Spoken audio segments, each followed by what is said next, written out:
Ang dulong bahagi ng Pilipinas ay nasa mahigit lamang 100 milyang layo mula sa Taiwan. Ito ay may tuturing na bentahe para sa Amerika at mga kaalyansa nito. Teka lang bago tayo magpatuloy, no, mga utol, gusto ko lamang i-share itong mapa, no? Kung bakit napakaganda ng pwesto ng Pilipinas dyan sa South China Sea. Tingnan nyo na lang mga utol, napakasimple. Ito yung China, no? Ito yung Taiwan. Ito, bahagi pa ng Luzon Strait, no? Napakalapit natin sa Taiwan. Okay? So, plano nila sakupin itong buong South China Sea ng China. Ito yung China. So, plano nilang sakupin. Ngayon, mapipigilan sila na mapipigilan dahil nga may depensa dito. Dito manggagaling yung depensa. Okay? So, ang palibot na ito, mga utol, simula sa Japan, South Korea, sa taas nito, Japan at South Korea, magpahanggang sa Taiwan, sa Pilipinas, paikot ng ganyan mga utol, ay may mga base militar nang naka-ready ang United States of America. At doon pa lang, parang checkmate na sila. Etong China. So hindi nila talaga mga karunungan, kaalaman, teorya, kasaysayan, hiwaga at mga bagong tuklas. Alamin natin. Well, mga utol, another interesting topic mula kay Kasaysayang Pinoy. Paki-subscribe siya, paki-like na rin yung video mga utol. Title pa lang, bakit pinag-aawayan ng China at Amerika ang Pilipinas? Ito pala ang dahilan. Pinag-aawayan nga ba? Siyempre, alamin na natin kung ano-ano mga dahilan. Okay, game na mga utol. Wala pa ring tigil sa pagpaparinigan ang China at Amerika tungkol sa issue sa West Philippine Sea. Ang bansang Amerika kasi ay pinaninindigan ng kanilang sinumpaang tungkulin na kung saan pananatilihin nila ang kapayapaan sa karagatan lalo na pagdating sa kaayusan ng pakikipagkalakalan at tinutupad din ang kanilang kasunduan sa Pilipinas na poprotektahan nila ang ating bansa na kanilang naging pangako mula pa man noon. Habang ang bansang China naman ay pinagpipilitan din ang kanilang umunong nasasakupan sa West Philippine Sea na ayon sa kanilang 9-dash line na mapa. Sa kasalukuyan ay tila nasa sentro ngayon ng Pilipinas sa iringan ng dalawang higanteng bansa. Ang Pilipinas ang nagiging mitya ng lalo pang umiinit na tensyon sa pagitan ng China at ng Pilipinas. Pero bakit nga ba tila nagbabangayan ang dalawang bansang ito nang dahil sa Pilipinas? Bakit nga ba mahalaga ang ating bansa sa mga bansang ito?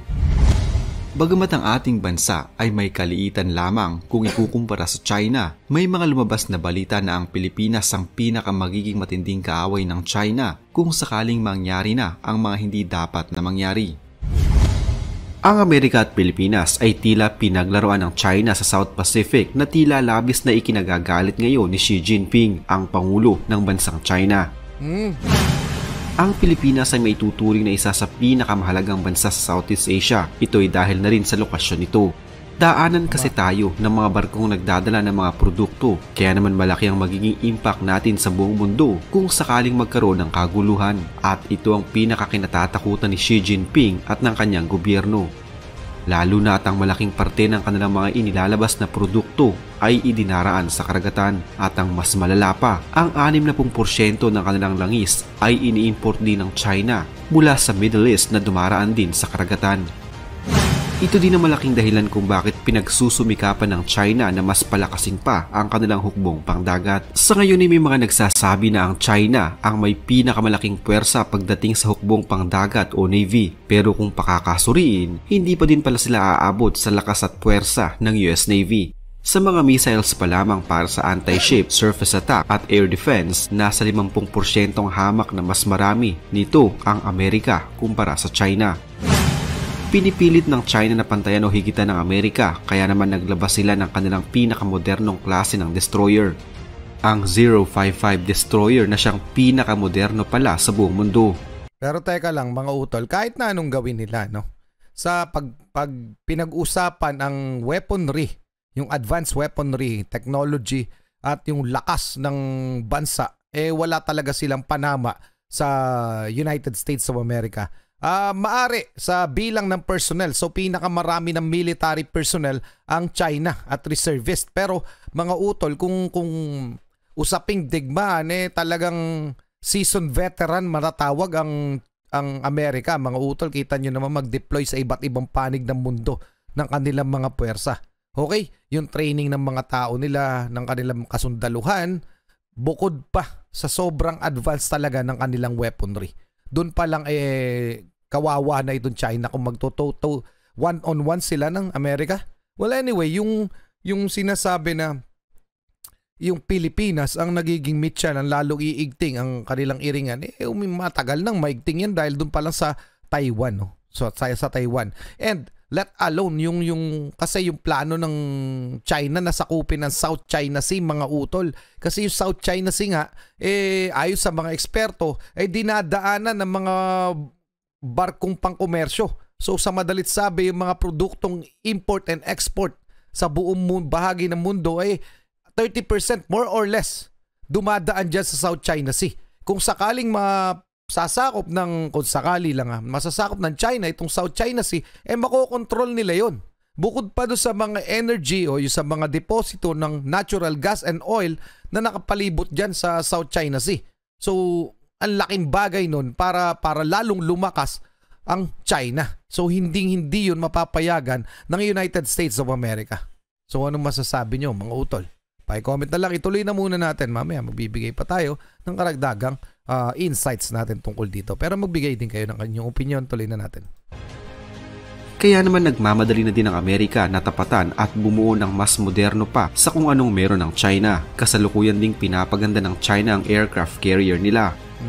Ilang beses na nilang sinubukan ng kanilang pinakabagong Fujian 003 carrier habang isa pang carrier ang kanilang inihahanda. Mahalaga ang ginagampanan ng mga carrier na ito dahil hindi kayang tapatan ng China ang sinumang bansa, lalo na ang Amerika, kung mahihina ang kanilang mga carrier. Sa ngayon ay mas lalo ding pinalalakas at pinapanatili ng China ang kanilang puwersa sa South Pacific. Ang naging deal ng Amerika sa Pilipinas ay ang largest expansion of military access sa kasaysayan. Ang kasunduan ay nagbukas ng 4 na bagong airfield para sa mga US aircraft at pinayagan din ng ating gobyerno na manatili ang mga Amerikano at ang kanilang mga armas sa mga naturang bagong base. Sa kasalukuyan ay may access na ang Amerika sa 9 na baseng panghimpapawid sa Pilipinas na mas magpapalawak pa sa presensya ng Amerika sa South Pacific. Kung sakaling magkaroon ng kaguluhan, maaaring i-block ng Amerika ang China sa mga nais nitong gawin gamit ang mga base na meron sila sa ating bansa. Subalit hindi na lamang ang deal na ito sa pagitan ng Pilipinas at Amerika ang nakapagpadismaya kay Xi Jinping dahil sa pagpapalawak ng puwersa ng Amerika sa Pilipinas pagdating sa air defense. Naging dahilan din ito ng tila pagkaantala ng napipintong pananakop ng China sa bansang Taiwan, nagigil nilang makuha. Ang dulong bahagi ng Pilipinas ay nasa mahigit lamang 100 milyang layo mula sa Taiwan. Ito ay may tuturing na bentahe para sa Amerika at mga kaalyansa nito. Teka lang bago tayo magpatuloy, no, mga utol. Gusto ko lamang i-share itong mapa, no? Bakit napakaganda ng pwesto ng Pilipinas diyan sa South China Sea. Tingnan niyo na lang, mga utol. Napakasimple. Ito yung China, no? Ito yung Taiwan. Ito bahagi pa ng Luzon Strait, no? Napakalapit natin sa Taiwan. Okay? So, plano nila sakupin itong buong South China Sea ng China. Ito yung China. So plano nilang sakupin. Ngayon, mapipigilan sila na mapipigilan dahil nga may depensa dito. Dito manggagaling yung depensa. Okay? So ang palibot na ito, mga utol, simula sa Japan, South Korea, sa taas nito, Japan at South Korea, magpahanggang sa Taiwan, sa Pilipinas, paikot ng ganyan, mga utol, ay may mga base militar nang naka-ready ang United States of America. At doon pa lang, parang checkmate na sila, etong China. So hindi pwedeng bitawan ng Amerika itong Pilipinas dahil tingnan nyo pa lang ang pwesto. Kung sakaling usaping digmaan, napakagandang lokasyon talaga, strategic, diba? Strategic location, very strategic itong Pilipinas. Sa lohika pa lamang, kahit sa pag-atake at sa pagdepensa. Okay? So napakadali mag-deploy ng mga persang militar kung sakaling nandito yung digmaan, nandito, saan mang bahagi niyan, madali nang makakarating yung reinforcement. Diba? Mga utol, isa na yun. Okay? Tuloy na muna natin mga utol. Tulad ng Pilipinas, wala ding laban ng Taiwan sa China pagdating sa puwersang militar. Kontrolado ng China ang katubigan at ang himpapawid. Hindi din gaanong sigurado ang Amerika na agaran silang makakaresponde sa Taiwan dahil sa layo nito sa Amerika. Malamang sa pulbos na ang Taiwan bago pa man dumating ang puwersa ng Amerika. Hindi din makakaresponde agad ang kanilang mga kaalyadong bansa na kung saan may mga base ang Amerika tulad ng Guam, Japan at South Korea. Kaya naman malaking pagsubok ito para sa Amerika. Dito na papasok ngayon ang airfields ng Amerika na nasa Pilipinas na napakalapit lamang sa Taiwan. Ito ang gagamitin nilang pang-atake at depensahan ng Taiwan laban sa China. Ang kasunduang ito sa pagitan ng Amerika at Pilipinas ay expansion lamang o ang mas pinalawak na kasunduan ng 2014 Enhanced Defense Cooperation Agreement. Noong mga panahong iyon ay medyo malabo ang relasyon ng Amerika at Pilipinas. Matagal at napakalalim na ng ating relasyon sa Amerika, subalit nagkaroon ito ng tila lamat sa pagitan ni dating Pangulong Rodrigo Duterte at ex-US President Barack Obama. Ito ay dahil inalmahan noon ni Obama ang war on crime campaign ni Duterte, kung natatandaan niyo pa ang Oplan Tukhang. Hindi sang-ayon dito ang Amerika noon at sinasabing inaabuso ni Duterte ang kanyang kapangyarihan at wag dapat idaan sa karahasan ang inaasam niyang kapayapaan. Dito na nagsimula ang mga maanghang na salitang binitawan ni Duterte laban kay Obama. Pero kinalaunay naging maayos din naman ang lahat, lalo na sa pag-upo ni Pangulong Bongbong Marcos Jr. So teka lang ha, matanong ko lang kayo mga utol na mga kababayan, so far nagugustuhan nyo ba yung mga taktika bukod sa ekonomiya natin? Yung mga taktikang ginagawa ng ating Pangulong si President Bongbong Marcos, yung pagharap niya sa issue natin with China sa West Philippine Sea. So far ba ay gusto ninyo yun? Paki-comment ang inyong opinion. Tuloy na natin. Ang 4 na bagong base ng Amerika sa Pilipinas ay itinayo sa hilagang bahagi ng Luzon upang makatulong sa maayos na pagpigil ng Amerika sa China, partikular na pagdating sa air superiority. Ang mga bagong base na ito ng Amerika na nasa hilagang bahagi ng Luzon ay napakahalaga upang maging dominante ang Amerika pagdating sa himpapawid sa South China Sea. Noong Marso nitong taon lamang, ang mga F-22 ay idineploy sa Pilipinas sa kauna-unahang pagkakataon na nagkaroon pa ng joint exercises sa Philippine Air Force. Ang pangyayaring ito ay tila naging banta din para sa mga bansang nais angkinin ang ilan nating mga teritoryo sa West Philippine Sea tulad na lamang ng China. Dahil na din dito, tila nawawala ng strategic space ang China sa kanilang gagawing pananakop sa Taiwan. Magiging mas madali kasi para sa China ang atakihin. Bukod dito, ang mga US bases ng Amerika sa Japan at South Korea ay hindi pa aabot sa 600 milyang layo mula sa Beijing. Noong mga nakaraang dekada, ang South China Sea ay tila naging parang ilog ng China na maaari nilang pagbangkaan at gamitin ng walang pangamba at takot. Pero dahil sa pagkakaroon ng mga bagong base ng Amerika sa hilagang Luzon, ay tila nagkaroon na sila ngayon ng takot kahit paano na magpagala-gala dito. Pero mga utol, yan rin naman dahilan. Ito yun yung dahilan kung bakit pinipilit ng China na siraan o sirain yung imahe o yung ginagawa ng Amerika dito. Kasi yan lang talaga nakakapigil sa kanila para itupad yung kanilang mga plano, di ba? So ang ginagawa nila, naglalabas sila ng mga false information regarding sa kasiraan ng United States of America. Like yung Amerika daw di umano, ayon sa China, ang nagpapagulo, ang dahilan kung bakit nagkakagulo dito sa ating rehiyon, dito sa Southeast Asia o dito sa South China Sea. Matanong ko kayo, totoo nga ba na Amerika nagpapagulo dito? Hindi ba China? Kanino ba tayo may problema? 'Di ba? O yung Malaysia, yung Brunei, yung iba pang bansa na yung kapitbahay natin mga bansa, kanino ba may problema? Like Vietnam, Japan, kanino ba may problema? Sa United States of America ba? Sino bang nananakop? United States of America ba? Hindi ba China? Ngayon, ang diskarte nila, sinisiraan na nila sa mga kalyadong bansa. Para nga magwatak-watak tayo, yung mga citizen mismo ay mag-aaway-away na kaya nagkaaganyan ng China dahil makukulit tong Amerika na nakikialam sa issue natin dapat maayos yung diplomasya natin, harmonious yung relasyon natin with China. Pero hindi po yung totoo. Ang katotohanan nito, nililigaw tayo nitong China para tayo magalit sa Amerika. At pag binitawan natin ng Amerika, magagawa na ng China ang kanilang mga plano. Yun sa palagay ko Ano sa palagay ninyo? Pa-comment na lang mga utol. Ituloy na muna natin. Kung napanood nyo na ang aking video tungkol sa Bashi Channel na may malaking gagampanan kung sakaling mangyari ang kinatatakutan ng lahat, masasabi na ang Bashi Channel ay napakahalaga para sa China na makontrol nila ito bago pa man nila sakupin ang buong Taiwan. Subalit nariyan pa din ang Pilipinas na siyang magiging base ng Amerika para sa pananakop na gagawin ng China sa Taiwan dahil ang Bashi Channel ay katabi lamang natin. Siguradong mahihirapan ng China na kontrolin o mapa sa ilalim nila ito dahil sa maaaring pinagsama-samang puwersa ng mga kaalyado ng Amerika gaya ng Pilipinas na katabi lamang nito.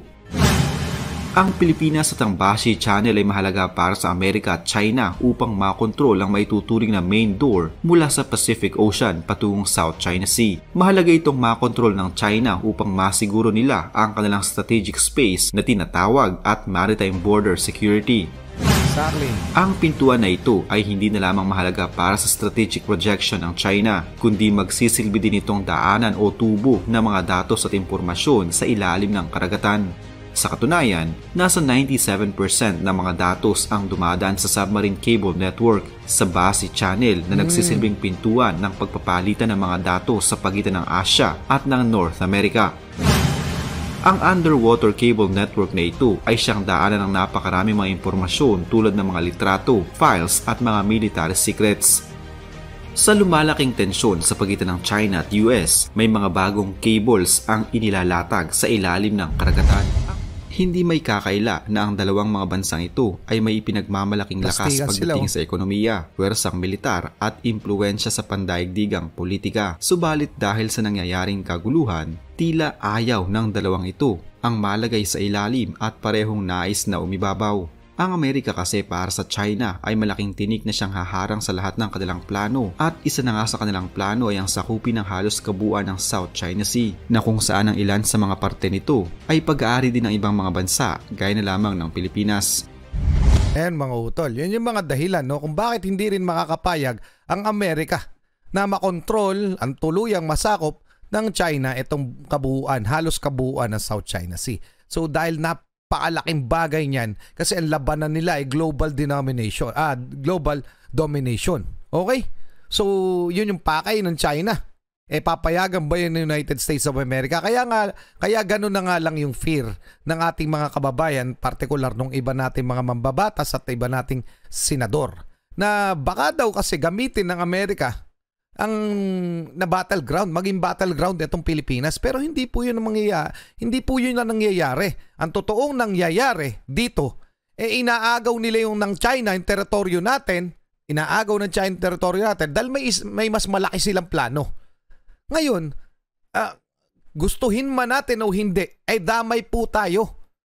Kaya mabuti na rin na meron tayong mga kaalyado na nandyan, na handa ng dumipensa para sa atin. Hindi naman tayo uupensa eh. Ngayon, ang kinakatakot ng iba natin senador, naiintindihan ko sila in a way, na baka ginagamit lang tayo ng Amerika para sa kanilang political agenda. Hindi naman po ganun yung nangyayari. Oo, may wais tuso ang Amerika. Pero, in a way, kakampi talaga natin sila. Hindi naman tayo nila sinasakop. Oo, pwede tayong minamanipulate. Pwede yun, ini-influensyahan. Pwede talaga yun.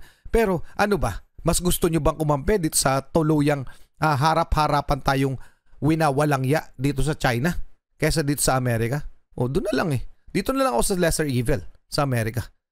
Kasi that way, okay naman sila sa buong mundo eh. Demokrasya ang kanilang pinapatupad. Okay, manatili kayo sa inyong global dominance. Okay, 'di ba? Kayo China, anong mangyayari pag kayo naging number 1 most powerful country in the world? Ano? Pag natripan nyo sakupin kami, sasakupin nyo kami, wala kaming kalaban-laban. So, see the point? Ayun, mga utol. Hanggang doon lang muna. Pa-comment ang inyong opinion. Maraming salamat kay Kasaysayan Pinoy sa mga bago kong nalamang impormasyon. Maraming salamat din sa inyo, mga utol. Hanggang doon lang muna. Muli ako si Target Achilles in behalf of the Real South Pride Production. Ako nagpapasalamat sa walang sawa niyong pagsuporta. Kayo mag-iingat. Keep safe. God bless. Saludo po ako sa inyo lahat. Maraming salamat po. Huwag niyo kakalimutan i-like yung video at pa-komento.